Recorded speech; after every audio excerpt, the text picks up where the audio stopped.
BCC. This is your DJ Barbecue, your host for BCC Uncut.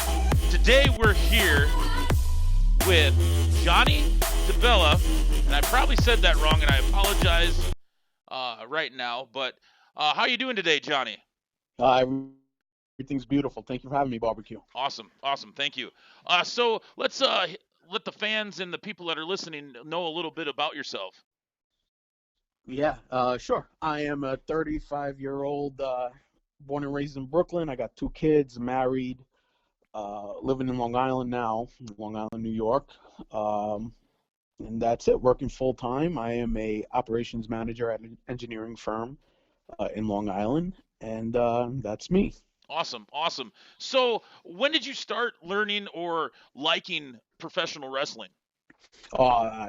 As far back as I can remember, we were little kids, and my father used to have hosting parties, watching the pay-per-views, and we'd have all my uncles and everything come over, and we'd all be huddled around the TV for hours watching watching Hogan and the Macho Man and all that good stuff. So it's been in me since I was a little kid. Awesome. So you probably Bruno Sammartino. Your Oh dad yeah. probably knows all the legends there. So do you go to any of those big events then that are in Brooklyn and New York? When I was younger, when I was younger, I went to an event at the Garden. I think it was Survivor Series. Yeah, I've been to a few house shows when I was younger. Nothing recently. Everything, when I was a little kid, we did a lot of stuff. A lot of WCW house shows, which was I always found a lot funner than the WWF ones. Right. I was just going to ask you which one did you like better, but WCW was had more excitement, attracted you more to that product? Yeah, when I was younger, WCW was definitely it was a lot more exciting for me, and then I loved both, but we had Hogan coming out as the supreme heel was, to me it was the pinnacle of wrestling, but I love WWE, Stone Cold's my favorite wrestler, of course. Rock back in the day, all those guys, but if I had to prefer the two, definitely WCW would have been higher on my list. Right. That seemed like WCW was really up there and actually kind of related to the audience a little bit more because it was more reality based. Yeah, That I think Hogan. WWE was a little more cartoonish. Right. Their characters a little more profound and out there. WCW was a little more realist. The personas were more real to life than what WWF was producing. But then Austin came along and changed the game a little bit. Right. And I think he kind of changed the way a lot of character development started. And started happening, which was really cool. And now it's kind of going back to it's in a weird phase right now if you think about it. It's in between, those characters and just the real life. And Vince and the team don't know which way they want to go with it, and it's kind of frustrating for us as fans. Right. So you did bring up the whole Hogan situation when he was a heel in that with NWO. Do you remember how old you are, where you were at when that happened, when you found out that Hogan did the old leg drop on Macho Man Randy Savage, and he was, known to the world from Mean Gene Okerlund? They said he was the third man. Yep, I don't remember how old I was, but I do remember exactly where I was. We used to have it set up in the house. It was kind of like a man cave, my father's man cave, and we used to watch a lot of the pay-per-views there. And I remember sitting there with my father at the time, and my father's an old school wrestling fan, so he was all upset, and I was like, yeah, that's fucking great, Right. Man, that was some just ahead of their time of a situation for a storyline to attract fans. I mean, I remember when I was sitting at home and I saw that, and I was actually not supposed to be watching wrestling at the time because I think I got in trouble. Who knew that I would do something wrong as a kid? But I got grounded, and I had a basement bedroom, and we had a living room in the basement as well too. And so I would sneak over back and forth and watch that. Did you do like everybody else, just sit there and flip back and forth on the TV, or were you with your dad just one? I think we all did that at that time, right? Wrestling was so good where you had to go between Raw and Nitro and back and forth and back and forth, and you couldn't miss anything, right? You had to, no matter what you were doing, you were home at 8 o'clock when Nitro started, and it was a fun time to be a fan. Right. So you were naming off like Stone Cold Steve Austin, Hogan at first. Uh, any like list of the top five professional wrestlers, or like I don't like to say, but they do say in WWE sports entertainment. Do you have a top five of your all-time favorite, and who is your number one out of that all five? Yeah, so I think Austin's my number one. Then we got Hollywood Hogan, um, Rock, Bret Hart, um, and for the fifth one, I think AJ Styles. Right. What is it about AJ Styles that you like? Because that does come up to with a lot of people actually saying that that's in their he's in their top five. Yeah, so it's funny. I never watched a lot of Impact or TNA, and I have a friend who was also in the BTC group, and he used to tell me all the time, "You gotta watch it for AJ. You gotta watch it for AJ." I was like, "Yeah." And the night he debuted at the Rumble, I mean, he must have been out for 30 seconds, and I was just hooked. I was an instant fan Right. of AJ, and I've been following him since then. And then I went back and I watched a lot of his old stuff with Joe and with Nakamura, and it was just he's incredible. I feel he's one of the most talented in the ring at the moment. Right. I do agree with you on that. I did watch TNA, which now is Impact, and they've actually, I think it's better for them to push that they're just actually Impact and not TNA anymore.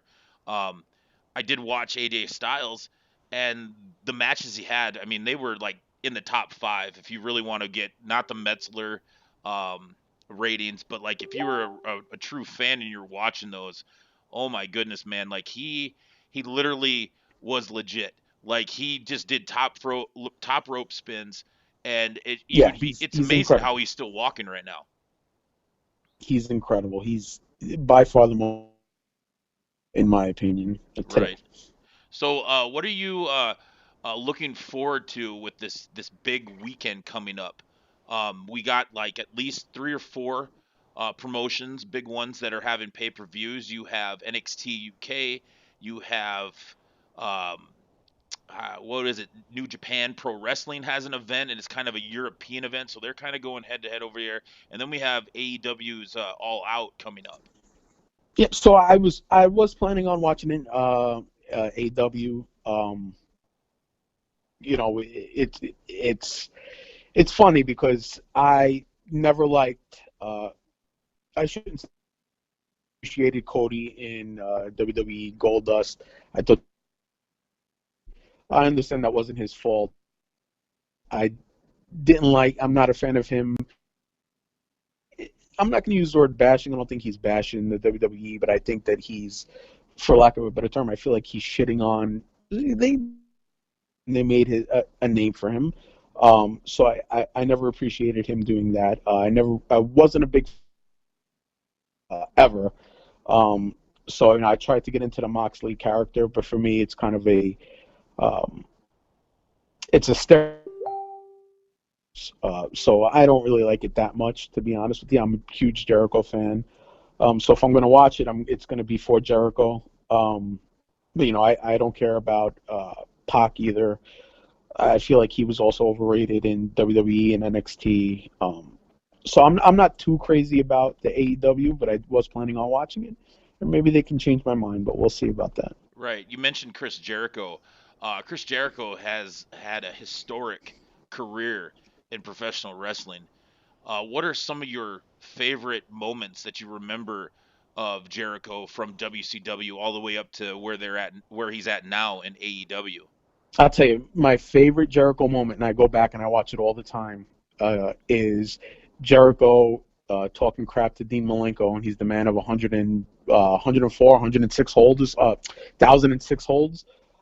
That's my favorite to me. I love that skit. I watch it often. I also love the night Jericho came out to Raw, right? And Right. he kind of went one on one on the mic against The Rock. Um, the funny thing is about that promo is everything he was saying 20 years ago is kind of relevant right now. Right. He Right. he kind of is the savior at the moment of wrestling, and he's changing the game. He is the GOAT. There's no doubt about it. Do you remember when he came out and did his stuff with Goldberg? In WCW. Yes, Yes, of course. that was a classic, um, back to back and forth with him. Um, his 1,006 holds. I remember that. I don't remember like the list being that bad, because I was thinking, there wouldn't be a list.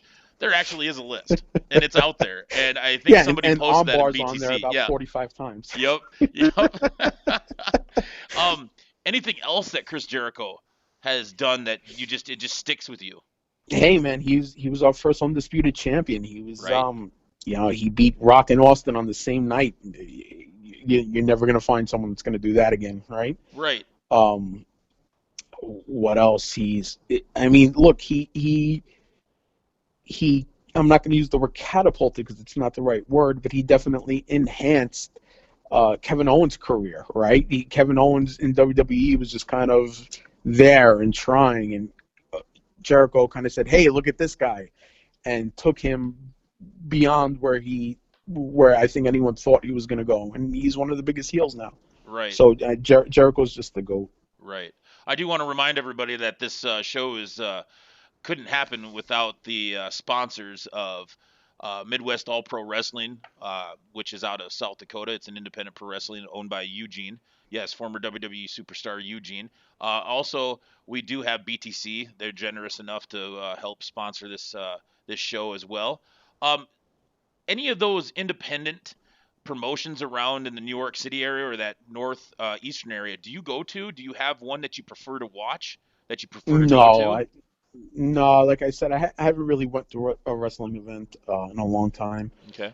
so I'm not into that scene. Have you And ever heard or watched MLW? It's on YouTube. I know that. I kind of try to put that out in the BTC page.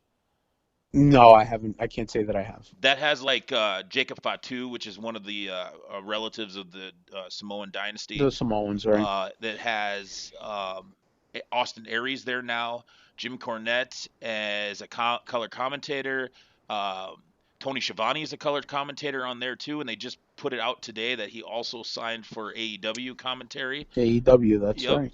And they have Simon Gotch on there, which Simon Gotch and Jacob Fatu having two other members with him, and they call themselves Contra Club. If you ever remember the Attitude Era, that's a great example to define exactly what MLW is.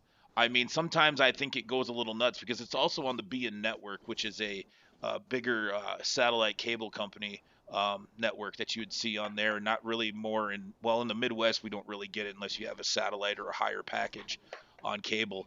Um, what's something um, that you do hope to happen with this so-called AEW Wednesday and NXT Wednesday kind of war? Do you think that it's going to morph, or do you think that they're going to hold off and wait because of what's going to happen for All Out, and then that'll determine like exactly how this plays out because they debut at least NXT September 18th on the USA Network.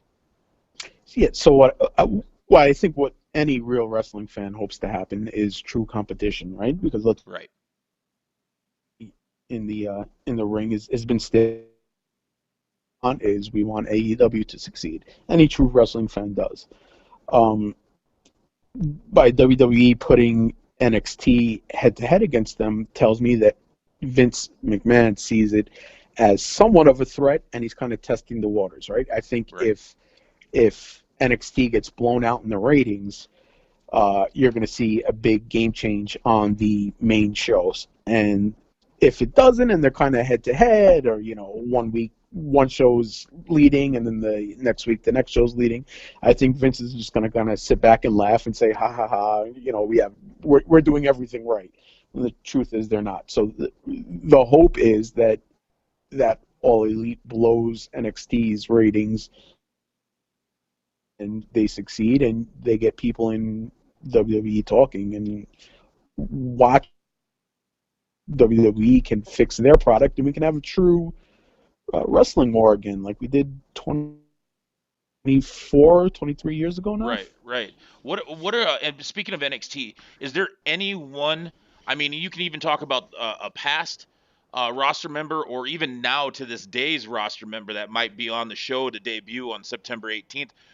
Is there any one of those that really sticks out to you that you really like? Honestly, I haven't been focused on NXT in a little while. Back when Joe was there and Nakamura, I was paying attention to it. Um, Now, not so much. I do plan on watching when it's on the main networks again, and we'll see. We'll see what happens. Right on, right on. Is anybody in AEW right now that you've seen, that you've watched, or that you've heard of, that could possibly be somebody that would actually appeal to you, that would stick to you just as much as how Chris Jericho and AJ Styles has stuck with you?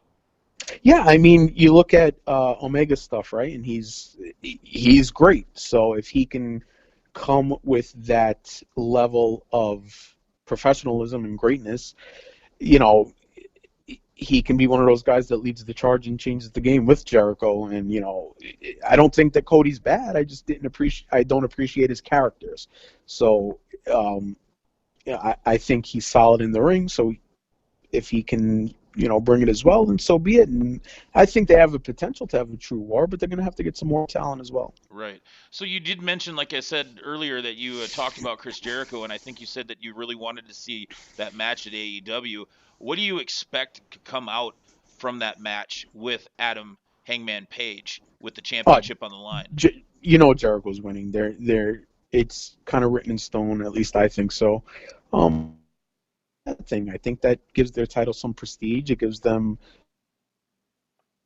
Jericho's uh, a great title holder, or for their hopefully long list of title holders, and I think that's a great name. Just as they did it right. They had Bret Hart come and introduce the. That was smart. You only get one shot at introducing yourself, and if Right. So, like, if you were to take this as an example, and just going to throw it out to you because somebody else mentioned it to me when I was recording some of the other shows. What about this scenario? You see that the decals, the signs, and the symbols for Starcast. So they point out that they're going to do uh, CM Punk at Starcast. They put that hmm out there, right? hmm So here's a scenario with all those letters within the All Out poster as well too. The fonts, the decals of those stars, and then I know Chicago's known for the stars, and like there's a symbolism to that. Um, what about this scenario? Chris Jericho's been going out there and on interviews, podcast interviews, audio ones or video ones, and has always nonchalantly put out like I'm best in the world. And I know that I'm in agreement with a lot of them that I don't appreciate Shane McMahon always saying that he's best in the world, because I think it's just like you lost your court case with Punk, and now you're kind of throw it in the face. But Punk did say, only commented on once, that you could tell him blue in the face that they're doing it because of Punk, and they'll lie blatantly to your face. What about this scenario? CM Punk comes out and screws Chris Jericho over, and Adam Hangman Page gets the title. What are your thoughts about that? I think the attention grabber that they're looking for. I think that create a buzz in the industry. Right. I think that that's a genius move. Um, if it's orchestrated correctly, right? And then you also have um, those trying to sign production deal with Fox. So could you imagine that happening? Right. Weeks or whatever it is, Punk is for quote unquote for WWE. I think that'd be a huge for Vince, and I think that'd be great. Right. I had somebody bring that up to me, and I thought it would just, I think the stars have, technically, no pun intended, have aligned on it. I mean, you have a perfect timing now that unfortunately John Moxley isn't going to be able to compete because he has that MRSA infection, that staph infection back in his elbow. I don't think that if they I don't think it'll work if they don't pull the trigger, if you want to say that, uh, this weekend. I think this is the only time they can actually do that. And if they do fail, and plus, look at the pipe bomb that CM Punk said. You know, he better back up his words because how many years ago was that? And this is kind of like a pattern right here. Here's your opportunity to live your promo that you said wasn't really a promo. It was speaking from the heart because he did state that he got it permission to actually speak from the heart on that one. So we'll have to end up seeing real quick before we go because you did tell me that you had to get going here after a certain amount of time. Tell the audience, the people that are listening, is there anything that's coming up that you're doing that you want to promote? I know that we're in BCC and we have over 7,000 members. There might be people around that might be interested. So the platform's yours if you want to go for a couple minutes and explain what you've been up to and what you want to or what you are going to be up to. Yeah, I mean, I'm just hanging out. I'm having fun messing with the that other group that we're messing with. Um, I'm sitting here bored. I'm having and our members of BTC have been awesome.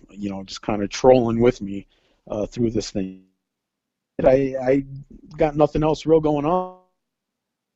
And wife and car payments and house payments, and that's it. So whenever little stupid fun I can have, I'm having it. And this week, well, today I've been having a lot of fun at that other kid's expense, but it's been fun.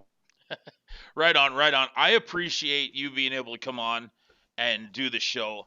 I appreciate that you are passionate about pro wrestling, and I know that we will have to get you back on the show to be able to talk a little bit more, especially maybe what your feelings are about what happens after All Out. And what you expect from AEW. We definitely will have to get you on when they do premiere in October, which is quite frankly the greatest day in my life because my birthday is on the 1st of October, and then the 2nd they debut on TNT. And then that weekend is just going to be absolutely awesome because it's our university homecoming here in the state, our Division I school. So I do thank you again. Thank you. I appreciate your time, and I hope you have a good day. You too, buddy. I'll talk to you soon. Yep, see ya. Bye. Have a good day.